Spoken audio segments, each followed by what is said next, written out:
नमस्कार दोस्तों, कैसे हैं आप सभी लोग। आशा करती हूँ आप सभी बहुत अच्छे होंगे। आप सभी जैसा कि जानते हैं कि इस बार वट सावित्री का व्रत 26 मई को मनाया जा रहा है। वट सावित्री का व्रत और इसकी कथा बहुत पौराणिक और बहुत मान्यता है इस कथा की। तो चलिए आज मैं आपको वट सावित्री की एक ऐसी अनसुनी कथा सुनाने जा रही हूँ जिसको आपने सुना होगा या नहीं सुना होगा ये तो मुझे पता नहीं है, लेकिन बहुत कम लोग इस कथा को जानते हैं। यह जो कथा है वो लोक श्रुति पर आधारित है जिसे बहुत कम लोगों ने सुना है। तो चलिए आज मैं आपको वट सावित्री की एक अनसुनी कथा सुनाने जा रही हूँ। आशा करती हूँ आप सभी को बहुत पसंद आएगी। बहुत समय पहले की बात है, एक गांव में सावित्री नाम की एक साधिका रहती थी। उसके पति का नाम सत्यव्रत था और वह अपने पति सत्यव्रत के साथ एक छोटी सी कुटिया में रहती थी। सत्यव्रत एक ज्ञानी और धर्मपरायण व्यक्ति था।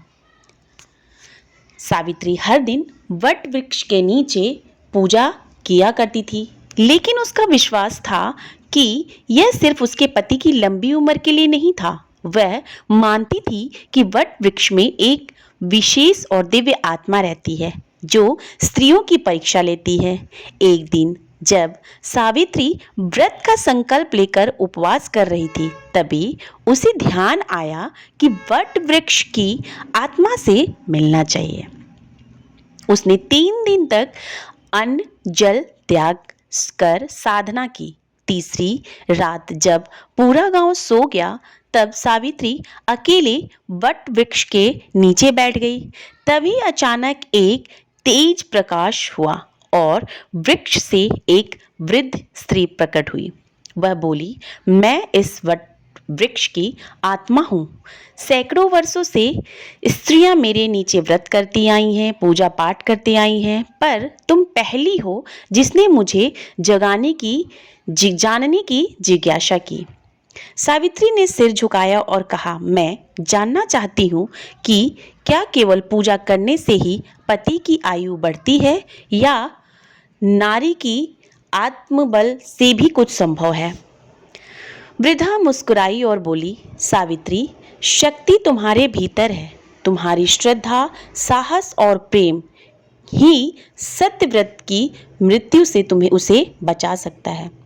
अगली सुबह जब यमराज सत्यव्रत की आत्मा लेने आए, तब सावित्री पहले से ही तैयार थी, लेकिन इस बार वह यमराज से बहस नहीं कर रही थी। उसने उन्हें अपना तप दिखाया, अपना तेज दिखाया। यमराज पहली बार किसी स्त्री के आत्मबल से भयभीत हुए और बोले, तुमने मुझे रोका नहीं, बल्कि मुझे तुम्हारे भीतर की देवी का दर्शन हुआ। तुम्हारे सत्य और त्याग के कारण तुम्हारे पति को दीर्घायु होने का आशीर्वाद प्राप्त होगा।